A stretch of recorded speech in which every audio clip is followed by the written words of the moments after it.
Jesus, no matter what they did to him, no matter what they said about him, Jesus continued to love them. Yes. And Jesus continued to pray, yes. Father, forgive them. Yes. And what did this tell? It told us that God is love. Yes, God is love. Yes, because in this word, the first word, Jesus revealed himself. But not only did he reveal himself, at the same time, he revealed the Father. Yes, he did. All of Jesus' life, the Father was in him. Yes, but on the cross, yes, yes, the divine life, yes, and character, yes, yes, flamed in his human nature like the fire in the burning bush. It uttered his spirit, his soul, his human nature in human form uttered itself in the word, Father, forgive them. And it told us that God is love because God was in him. Let me continue. The expiring Savior backed up his prayer for the forgiveness of his enemies with this defense. So I've passed the pardon. Now I'm talking about the defense. Yes, yes, yes. Because you know when you take actions, you usually have a defense. You usually have a reason. Yes, yes. As to why you did what you did, be it right or wrong. Mm-hmm. You usually have a reason, a defense. Mm-hmm.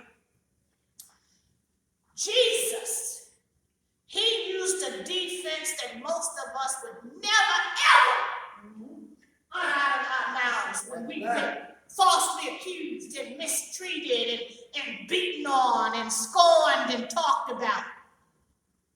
Jesus, in talking to his Father as to why mankind should be saved, after we had done all of those things to his Son, whom he loved, Jesus said, Father, forgive them, for they know not what they do. Teacher. It's just like your little babies. Mm-hmm. And your grandbabies. Yes, yes. You hold them from a different standard. Mm-hmm. Mm-hmm. From your brothers and sisters. That's right. Or from your husband or your wife. That's or right. Your mate. You don't hold your children to the same standard. No, you don't. Because you know that they don't have the wisdom. They don't have the knowledge. Yes. They don't have the discernment. Because there's certain skills and attributes that come only when you reach a certain level of maturity. Yeah. Yeah. Jesus knew that. He said, I know they've done wrong. Mm-hmm. I know they mistreated your baby boy. I know they mistreated your baby boy, Father. But don't smite them out. They don't know. For those of you who don't know the word smite, when you go back to the Old Testament, God would smite folks out in a minute. That means take them out. Take them out. Mm-hmm. Teach about it. Jesus said, Daddy, I know they mistreated me. I know they mistreated your baby boy.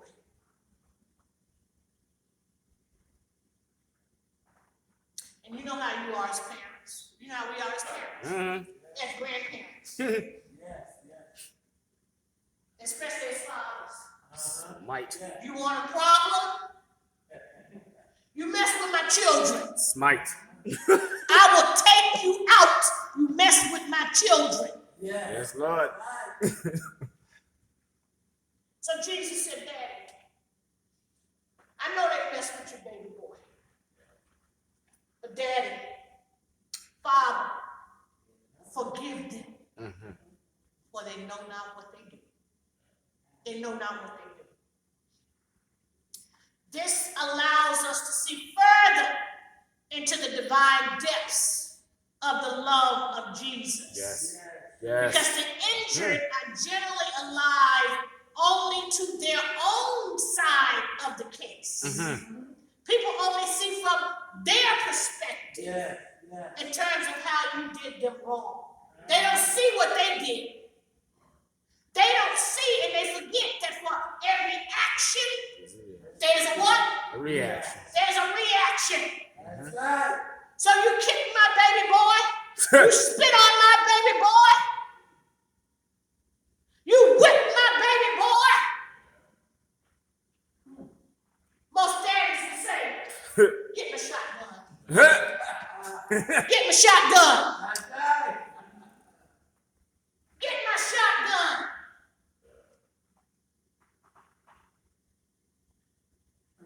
People only see from one perspective. And that one perspective generally tends to make them out to be wrong and to make the conduct of the person in the opposite light Teach on it. to be the worst possibility. Yes. But at the moment when the pain inflicted by his enemies was at the worst, Jesus was seeking excuses for their conduct.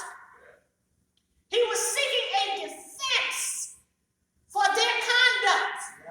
How many of us would offer a defense to a judge? How many of us would go into West Roxbury Court or Dorchester Court or Boston Superior Court after somebody done robbed you, beat you, raped you, stole from you, and wrongfully mistreated you?